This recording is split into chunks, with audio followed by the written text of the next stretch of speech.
Welcome to the latest episode of our podcast series for financial advisors. Today's episode is The Lifecycle of a Billion-Dollar Business. Build out a broker-dealer, grow as an RIA, then sell. It's a conversation with Bryan Sweet, founder and CEO of Sweet Financial Partners. I'm Louis Diamond, and this is the Diamond Podcast for financial advisors.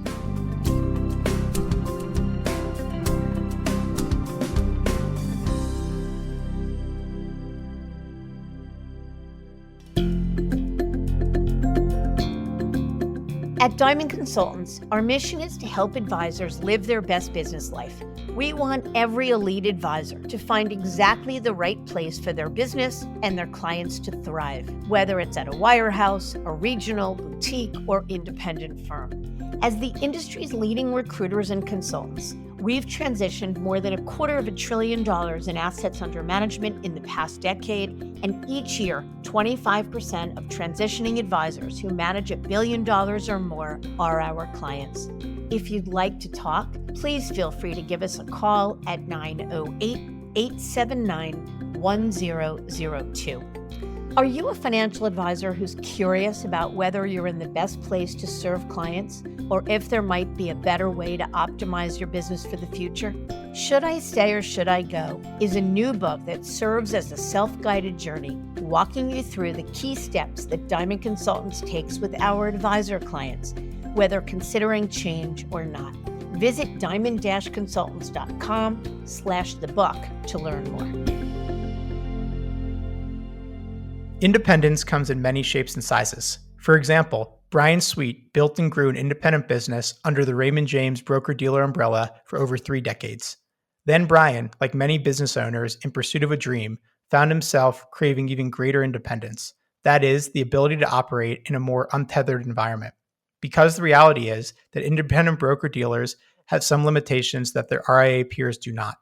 So Bryan made the ultimate leap in 2021, launching his own RIA firm.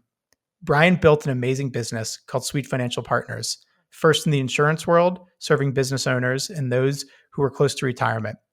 When Bryan felt he needed access to a broader array of products and solutions, plus a greater degree of control over his business, he decided to launch an RIA with the support of Dynasty Financial Partners. Then they completed what many consider the independent wealth management business lifecycle. Sweet Financial sold to Carson Wealth. Today, Bryan shares how his transition from operating as an advisor under each of these distinct models has impacted his business. He shares the motivations for leaving Raymond James after 32 years, with admittedly a heavy heart, to set aside the guardrails and flex his entrepreneurial muscles. And Bryan talks about his unique value proposition, serving as his client's dream architect, and how he's embedded that methodology throughout the entire firm. Plus, he shares how he's architecting his own business life dream. There's a lot to discuss, so let's get to it.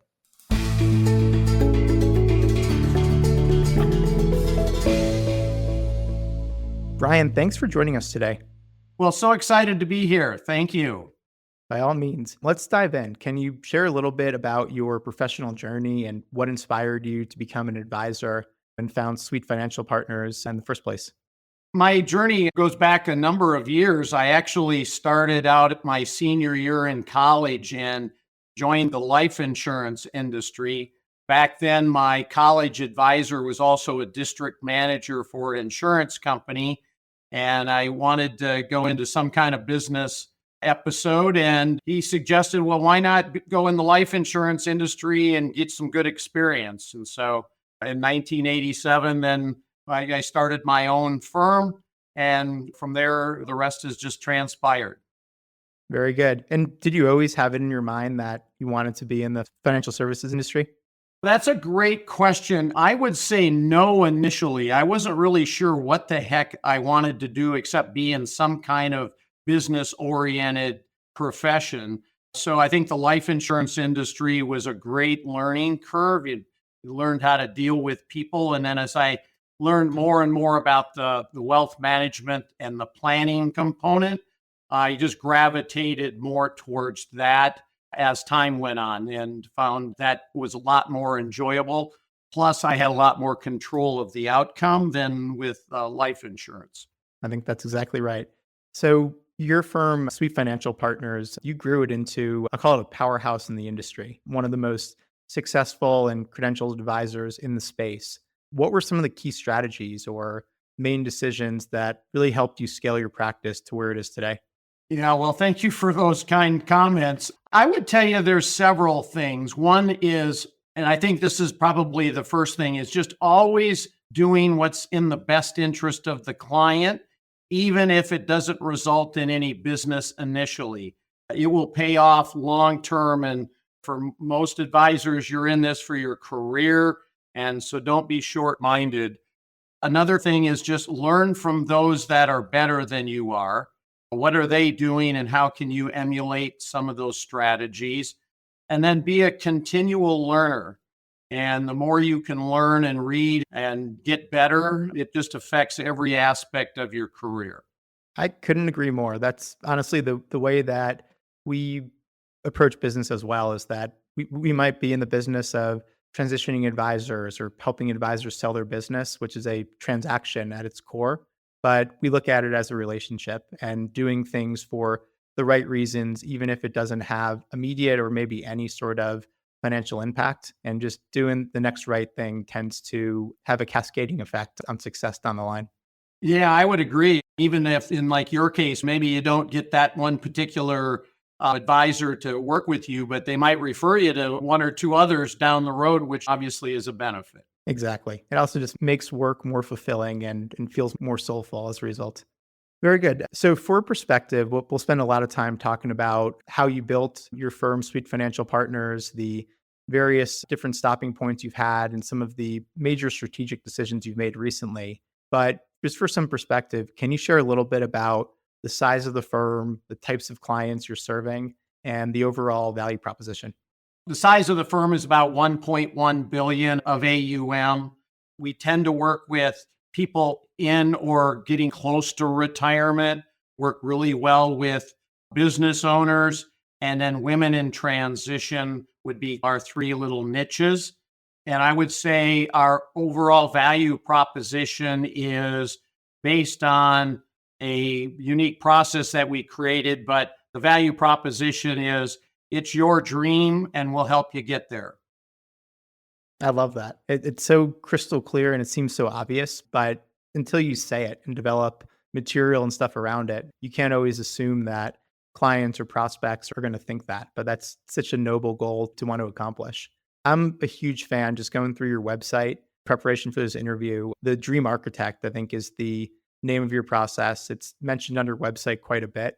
And just overall, you had so much educational content and tools on your website that what you were saying about trying to help people and add value, even if there's not an immediate financial outcome, I think is really demonstrated in how your firm presents yourself. But can you share a little bit about this Dream Architect approach and how you came up with it? Because I think it's such an interesting concept. No one can steal Dream Architect, but the idea of naming the process and even coming up with a defined process that really encapsulates your value proposition.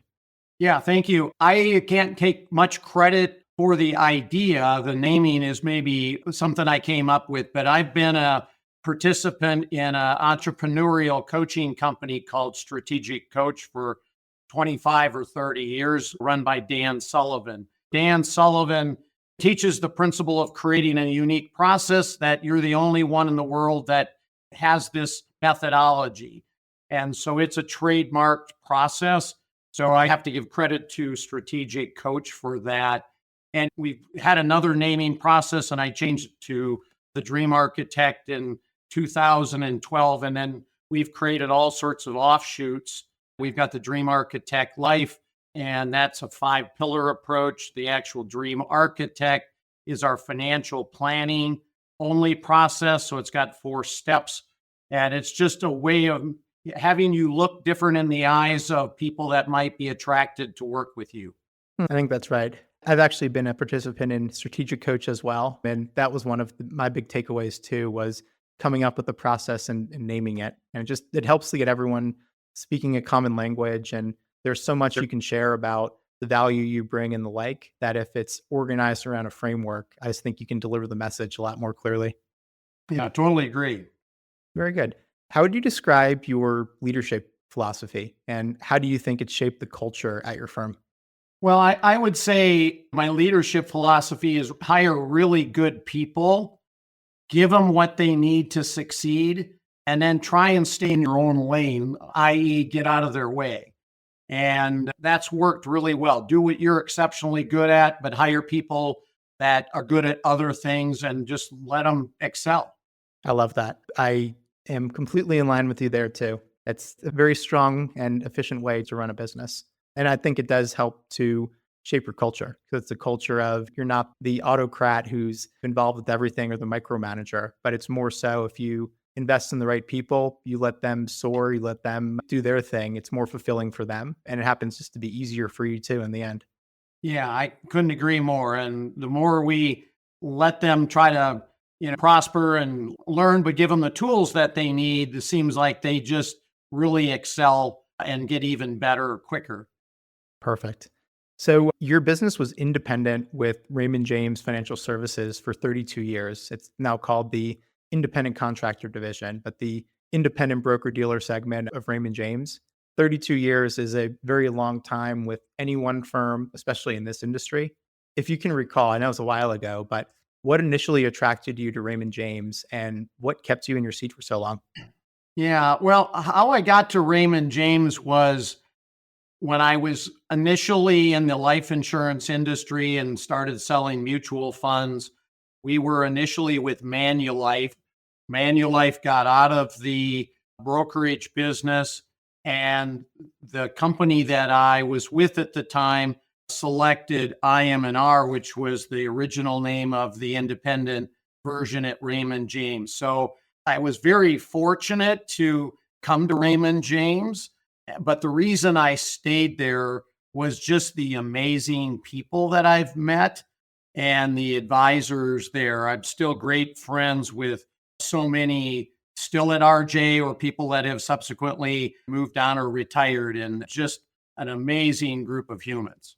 Yep. I feel very strongly about the Raymond James professionals and culture as well. But still, I have to imagine over the years, you were probably called 30 times a day by competing firms, annoying recruiters, and many folks dangling big checks and interesting opportunities or the next big thing. Did you ever seriously consider leaving before you left in 2021?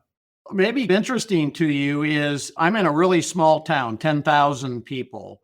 And so until maybe just a few years prior to when we created our own RI, we really didn't get a lot of opportunities or dangling the big check, if you will. So I get asked that a lot, but it really didn't happen much, which I now find interesting.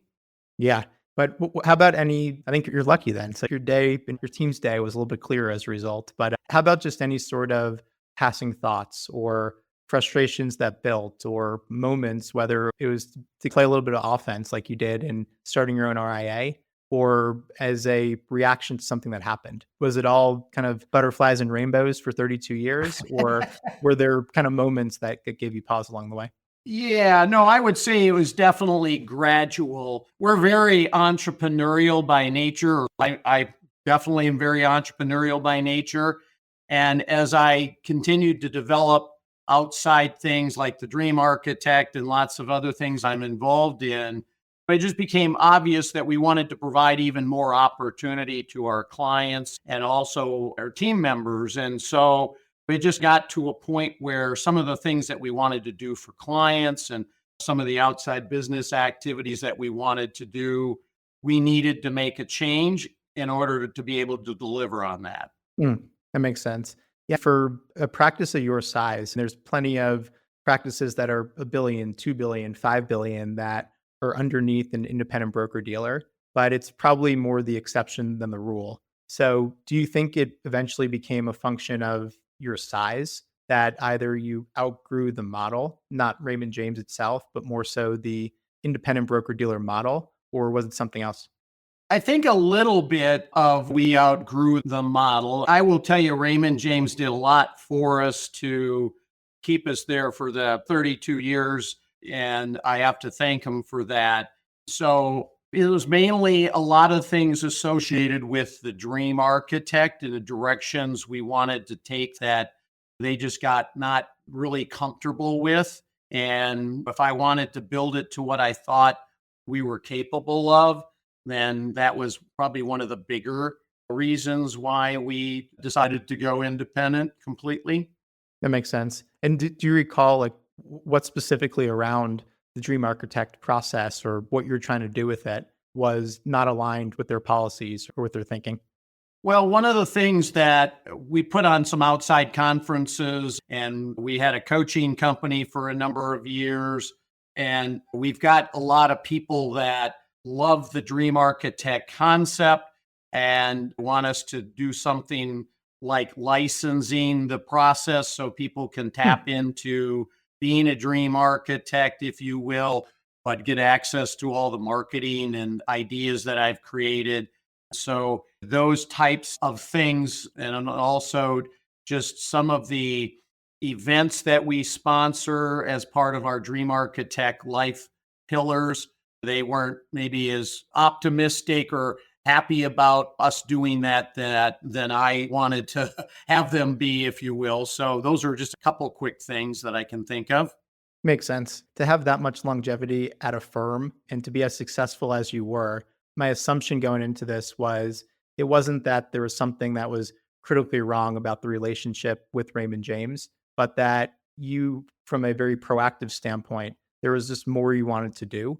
And you basically wanted to take the shackles off, if you will, and just have complete unfettered control and an ability to serve clients and scale your business the way you wanted to. So that sounds exactly right. I couldn't have said it any better. Thanks, Lewis. That was very helpful. But yes, I would agree that that's a great definition of why it happened.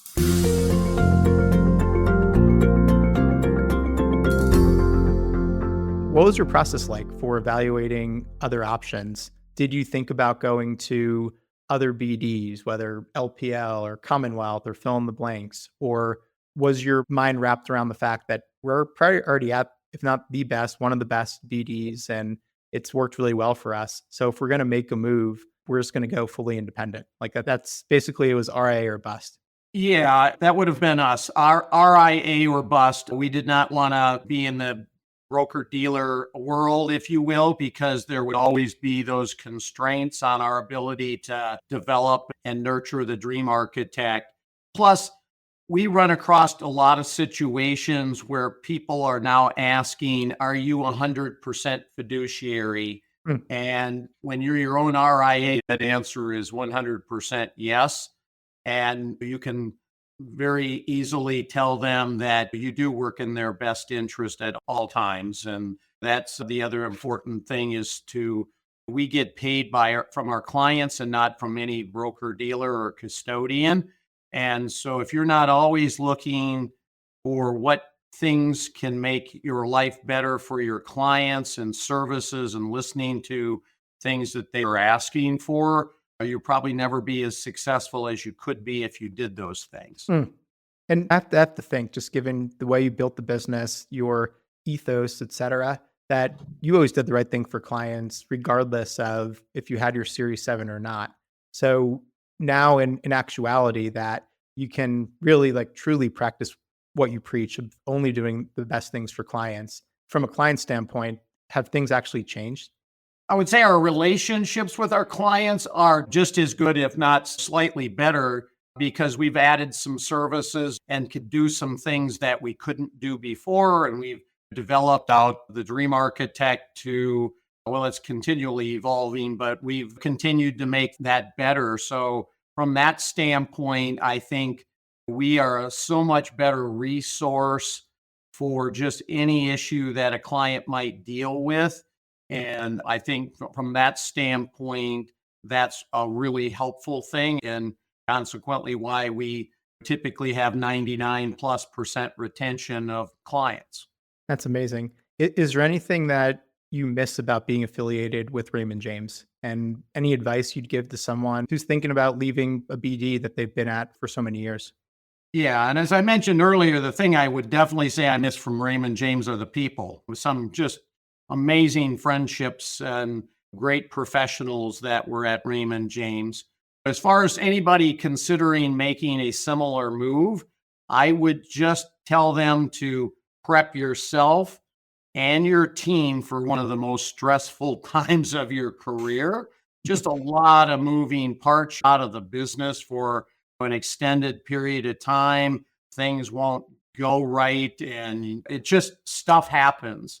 The end result's all amazing, but the process and going through it is definitely a stressful scenario. And don't go into it sugarcoating it because you'll regret that.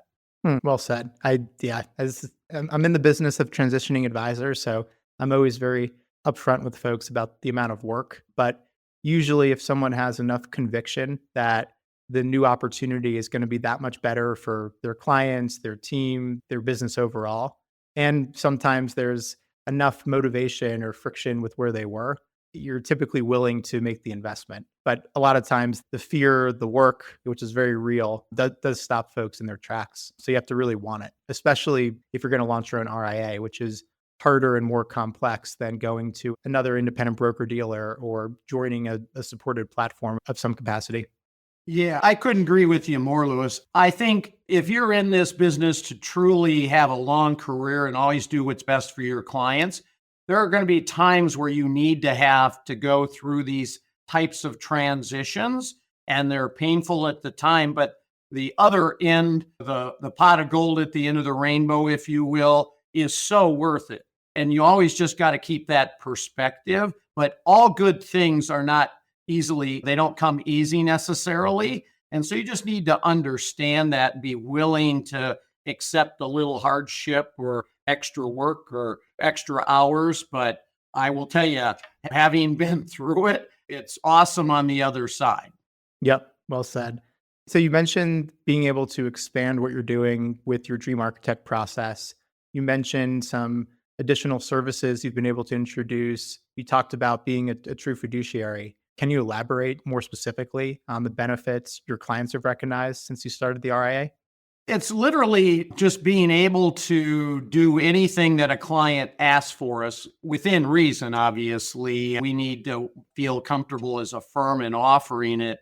I would tell you the biggest thing and that clients have asked for, and I just see as a necessary evil nowadays, and maybe not necessarily evil, but it's just something that you really need to spend a lot of time on is tax planning. And we've got a potential tax law change January of 26. That may change with Trump in office, but people always are worried that they aren't being tax efficient. And most CPAs that do work look in the rear view mirror and not out the front windshield. And so just being able to do deep dives into tax planning has been absolutely a huge home run. Yeah, I could imagine. That does seem very valuable to a client. So I'd love to spend a decent amount of time talking about a recent transaction that you did. You opted in October of 2024 to sell Sweet Financial to Carson Wealth Management, one of the most well-known and largest A firms in the industry. So if we can spend some time talking about the transaction, your thinking behind it, and how it all went down, I think it would be a really interesting case study for our listeners. Sure, love to. Perfect. So something I was thinking as I was preparing for this interview was you basically for 3 years, you owned and operated your own RIA. So you put the hard work in to do the transition, you put the hard work in to build the firm, to grow it, et cetera. And selling to Carson 3 years later, some would say that's fairly quick. So would you say that part of the reason you launched the RIA was with the eye on a future potential sale? Did it just happen quickly because sometimes the best opportunities come when you least expect it? I would say maybe it was in the back of my mind that we would do that at some point, but it certainly was a very small component in the reason, we did it. It was mainly more for the flexibility and the autonomy to build out all the other things that we talked about earlier. That makes sense. And how long were you thinking about selling the business? Did you just wake up one day and it dawned on you, or was it part of a multi-year plan? And I'd love to hear just how your thinking developed around it. I would tell you it was somewhat more recent than over time. And really where the subject came up even to a greater extent. I've been in a study group with 4 other top advisors around the country for 27 years. And we get together every Tuesday and on Zoom, and in person a couple times a year. And what's been happening is over the last couple of years, of the members of my study group have transitioned and sold their practices. And so the subject has become forefront because we speak so often. And then just learning more about the valuations and just learning more about maybe some of the other tools that we weren't able to build on our own that we thought we could build really maybe accelerated our desire to look elsewhere. That makes sense. Can we talk a little bit about the study group? So I had the benefit to present at a conference that you chair, the Elite Wealth Advisor Symposium. And I believe that started out of the study group. But I think it's such a cool idea and concept because so many advisors who have been independent or are considering independence either worry about or struggle with the fact that they're running the show and on an island. You might have conferences from the broker dealer or from your custodian, but a lot of times the work to build community is on the advisors. So we'd love to hear how the study group started. And 27 years is a very long period of time, meeting every week. So how did it start and what do you guys normally talk about at those meetings? Yeah, our study group started, we were all members of the $1 Million Roundtable. And so obviously that number of years ago, we hadn't all acquired the success that we have today, but the $1 Million Roundtable was promoting study groups. And so one of the members of our study group took it upon himself to send out a let's get together note. And I don't remember exactly the number, but 11 of us originally got together. And over time, we named the group Give and Grow. And we had several members that were in the not the give mode, but more the take mode. And so over time, it's whittled down to 5 of us. And it's been the 5 of us as a core group for probably 15 to 18 years. And we get together. One person is in charge for our out of the office, if you will, meetings, which typically are 2 or 3 days. We'll bring in outside speakers and we'll hold them in nice places. And we even wrote a book on study groups because we've just felt that ours has really worked well. And we've even created spousal programs where we bring our wives, and we've traveled internationally and actually spoke around the country as study groups. So it's just been one of these evolutions. And I will tell you, just from a personal standpoint, the guys in my study group are some of my best friends, and really just an honor to be in a group with them. And a lot of my success is just having shared ideas with them and them being a sounding board. It's so cool just to build those friendships, but also to have so much buy-in from busy, successful people to always want to get better and help each other. Any advisor listening can take something from that. So let's get back to the transaction with Carson. So it wasn't that long ago, so you probably remember it pretty well. What was the sale process? How did you go about landing on Carson? Well, first of all, I would highly recommend this to anybody considering, especially a sale of your business, because it's your one opportunity to do this right. You need to get some really competent help like yourself and somebody that's been through the process lots and lots of times, knows the questions to ask and all the specifics.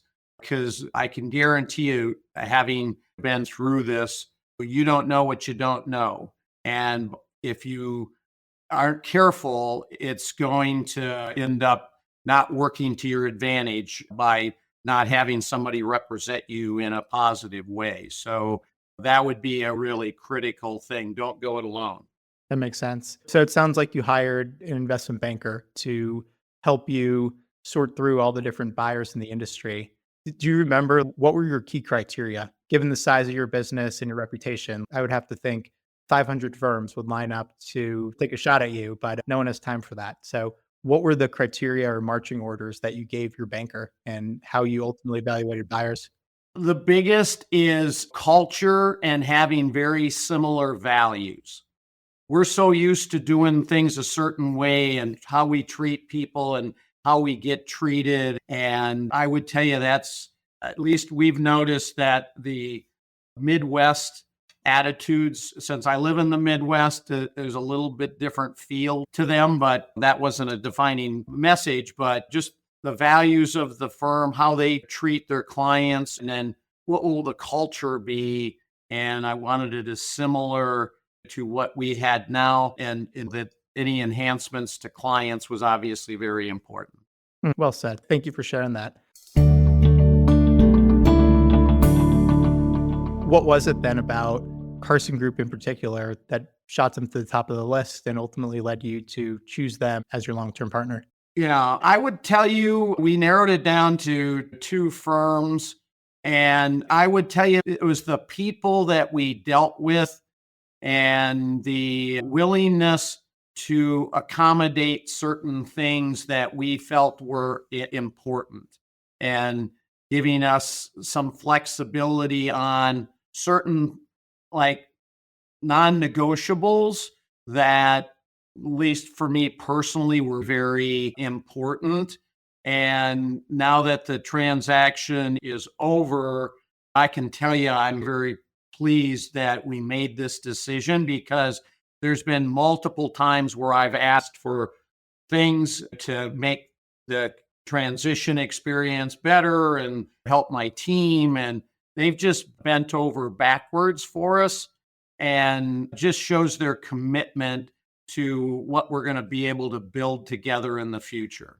Well said. Since the transaction closed, what's a benefit or two you've noticed about the partnership with Carson? Well, one thing would be deeper or enhanced tax department. So for years, I've been trying to hire CPAs at my firm, and I've had zero luck. So we've done a lot of internal tax planning using software, but having CPAs on staff and being able to dig in, we're big believers in Ed Slott, and he's been immensely helpful over the years. But their tax department, and then they've got some amazing integrated software, and I don't even know all the capabilities yet, but getting all the software to talk to one another and making my team more efficient, that was a big one that the team requested, is making their life easier so that they can spend more time with clients and helping them and being more proactive. It was a real big one. How did clients react to the transaction? I'm curious to hear what the initial pitch sounded like, because a lot of advisors, rightfully so, they worry about that phone call to the client saying, I sold my business, I merged my business, et cetera. So I'm curious how your clients reacted to it and what was the messaging like to them? Well, I gave them a little story because we went our own RIA in November of 21. So I go back and I literally told them why we went totally independent in 21. And then why did we make this change? Essentially, it was we had made a lot of improvements, but it got to the point where there were certain things that we wanted to do and provide for clients that we couldn't build to our satisfaction with outside consultants and IT people. And it was one of those things that if we wanted to do these things for clients, it was either we partnered with somebody that had those capabilities, or I came to the conclusion that I would just not be able to do it, or it would take years longer for it to get to the level that I was comfortable with. So that's when we started the initial discovery. And then as we went through it, we just found that, yeah, those things are available and we can have our cake and eat it too. And now clients, as I explain it, it's the first time in the 45 years I've been in business where I really feel like I've got every piece of the puzzle, that no matter what a client might ask for, it might not be us that does it, but I've got a really competent resource that I can refer them to that I know they'll be well taken care of. And I guess that was our, if you want to call it, sales pitch, and it was really well received. It's such a good strategy, aside from the fact that obviously you knocked it out of the park with the messaging. I think for any advisor or business owner, either folks thinking about a transition thinking about a transaction, the framework that you used, which was use a story, and you never once mentioned what was in it for you or the financial benefits. It was all about specific things that were going to be better for the client. And to me, like when we coach our advisor clients on how to create their pitch to clients, that's typically the framework is you have to come up with the specific tangible things that are going to be better for the client. And none of it can be about negativity around why you left or what's in it for you because they don't care. Ultimately, what they care about is this is a change, different magnitudes of change sometime, but it's a change and it's a pain, it's an adjustment, et cetera. So unless you really connect the dots for the end client on why this is better for them, you get a lot of resistance and rightfully so. So really appreciate you sharing that. Yeah, no, I think you said that amazingly well, and I couldn't agree more. Literally, clients like working with you, but they don't care what's in it for you. They care how can you help them, their family, those kinds of things. And so if you just concentrate on the client and anything that's going to be an improvement, you'll have much better success, I would think. Right on. So I definitely want to give a plug. You didn't ask me to do this, but I'm going to do it anyway for the EWAS, the Elite Wealth Advisor Symposium, which is now one of the top conferences in the industry. Like I've seen it on the Michael Kitces list of conferences and having participated and attended, I would say it's one of the most impactful conferences a successful advisor could go to. So can you talk a little bit about this event and why it's been important for you to give back to the advisor community? Because I can't imagine you got in the conference business to make a bunch of money. It's a lot of work and it's complex and probably a bit of a distraction from everything else. So what's your calling or charge for starting an event like this? Yeah, well, thank you for those kind comments. Yeah, I'll give you a little background. So, my original partner in that and I would go to outside conferences. We'd go to Raymond James Barron's, Forbes conferences or whatever. And we'd look at each other and go, 75% of the content isn't really for highly productive people that want to take their businesses to another level. And we'd talk to each other and go, we should probably start something where it's all specifically geared to people like us. And then we wouldn't do anything. So we did that for a number of years. And finally, we just said, well, let's do it. What's the worst thing that could happen? No one shows up. And so about 8 years ago, we had our first event, and we've just been improving it, making it better each year. And I will tell you, I love to give back to the advisor community. One, because I am very fortunate in that I go to a lot of unique masterminds and I meet some amazing people that aren't necessarily affiliated with the financial services industry.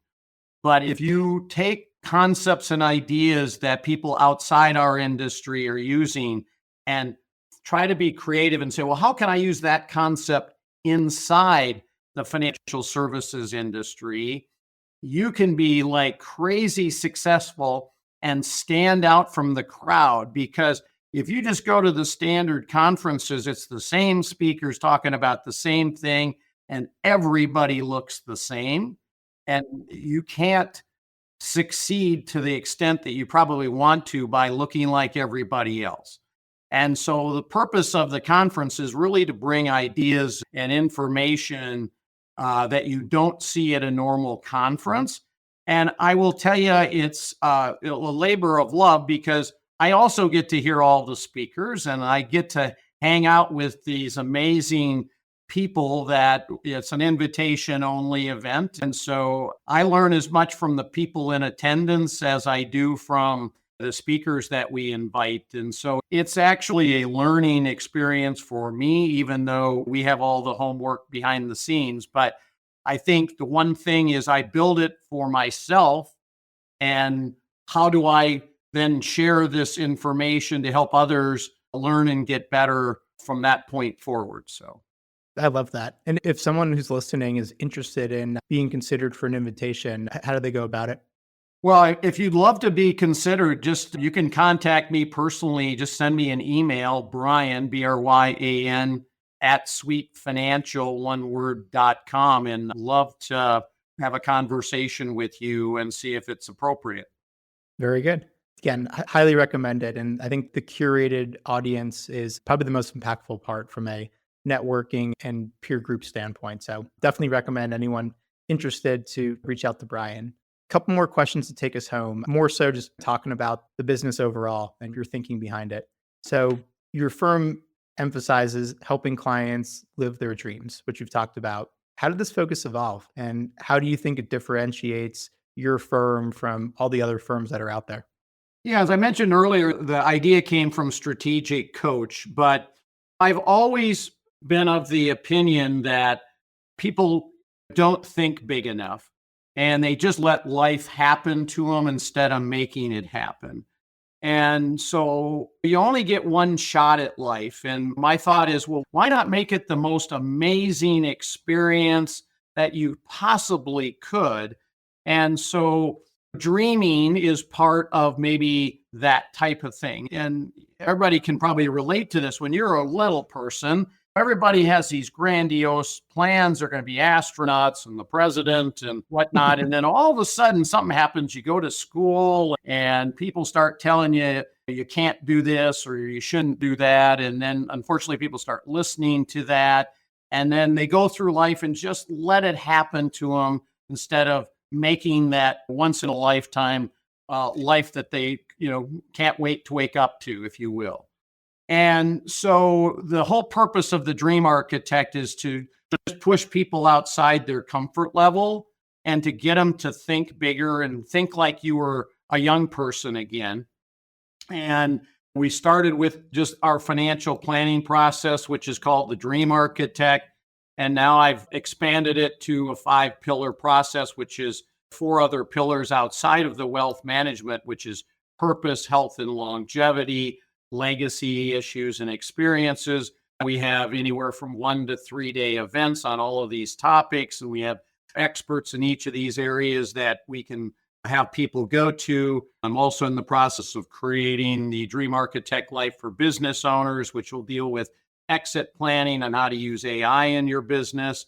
We're taking one for women and building that out. And as I mentioned earlier, we're also licensing the concept and people can plug into all of these different components. And what I found in just talking to a lot of people, it takes a lot of work and creativity, and some people don't have the time nor the creativity to build things. And so if somebody can plug into something that has worked and can just use it themselves without having to spend the time and energy, we've had a lot of people ask for that. That's why we're developing that. But that's literally where all this has come from. And that's literally my passion of where to take life in the future, is just keep making the Dream Architect life and all its various components much better. And then who can I collaborate with that can enhance any of those other aspects?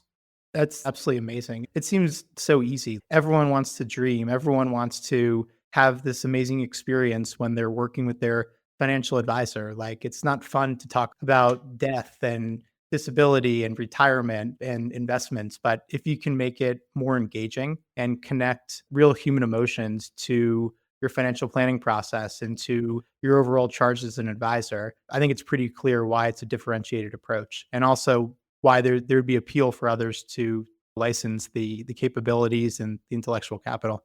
I like it. Thank you. Couple more quick questions for you. What were some of the most significant challenges you faced while growing your practice? I would tell you hiring good people and maybe hiring them before you actually needed them. I have just found that the quicker that I could just limit my work to the things that I was exceptionally good at and that I really enjoyed, and hire other people to do everything else, it accelerated my growth. And so just figuring out what is the stuff you're not good at, what's the stuff you don't like, and then who's out there that can do it for you. And just a quick, this is just my opinion again, but if you ever find somebody that you think could be an ideal fit for your firm, I would hire them even if you don't have a place for them, because it's so difficult to get really great quality people. You'll find something for them to do. It'll force you to do some delegating of stuff you shouldn't be doing anyway. So that would probably be the big thing. Yeah, and I like that. It's a challenge. Like, All businesses struggle with finding the right people. It's easier said than done. Even for a recruiting firm like ours, it is really hard to find good people. And it could be a challenge, but I really like how you framed it also as an opportunity and the way that you've thought about leveraging yourself to the best of your abilities. Is there, looking back on the 45 years you've been in business, I'm sure there's a lot, but maybe one or two examples here. Is there anything that you would do differently if you had to redo? Yeah, fortunately, I don't have any regrets. Things have turned out great, but I will tell you, if I could have gone back and done things, I would just say taking action sooner and trusting your gut. So this is a long time ago, but I was of the opinion that when everybody was talking about going fee based, that what the heck would I be thinking? And I can do this in a small town of Fairmont, Minnesota. And that's one example. And so I waited maybe longer than I should have to, get to that point. I was still an early adopter, but I think if you think it through, your gut tells you it's the thing to do. Just take action because nothing happens unless you're taking action. So that would be by far the only thing that I could think of that if I had to, look back, I would have done maybe just a little sooner. I like it. Last question here. This is a heady one, so hopefully you like it. When you think about your career, what do you hope your legacy will be as an advisor and as a leader in this industry? Ooh, that is quite the question. Wow. Well, I guess I would hope that anybody that I've come in touch with, from team members, partners, clients, people that we didn't work with, but maybe we had a conversation, I hope they would say that I caused them to stretch their imagination as to what's possible in life and to strive to make their life like the most amazing, fulfilling life that they possibly could have. Because as I said earlier, you really only get one shot at it. And why not just take every great thought and idea on what would make the most magnificent life and try to make all that stuff actually happen? And so if I had any influence or helped anybody have those thoughts or take those actions, I would feel like that was a life well lived. I couldn't agree more. That is such a good answer. You can only hope that that's the impact or imprint that you left on folks you came in touch with. So I love it. And it all traces back to a lot of themes of this episode around the dream architect and your unique way that you not just package your process, but also go about trying to make people's lives better. So I think that's an absolutely refreshing answer.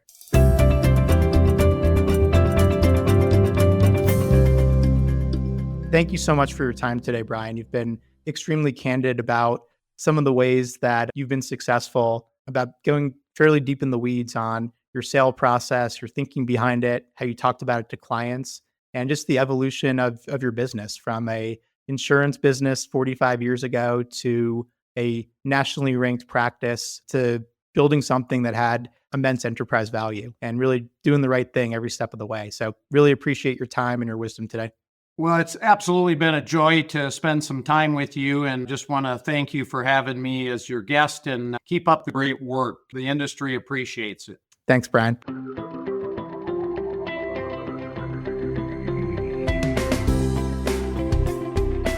As a financial advisor, you hold yourself to the highest standards of integrity, honesty, and credibility.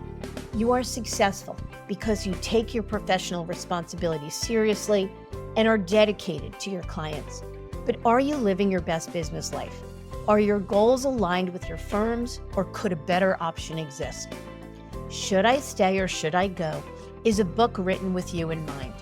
It's a self-guided journey that walks you through the key steps that we take with our advisor clients. This strategic thought process and roadmap to professional self-discovery is designed to help you ask the right questions and think critically and objectively, whether you're considering change or not.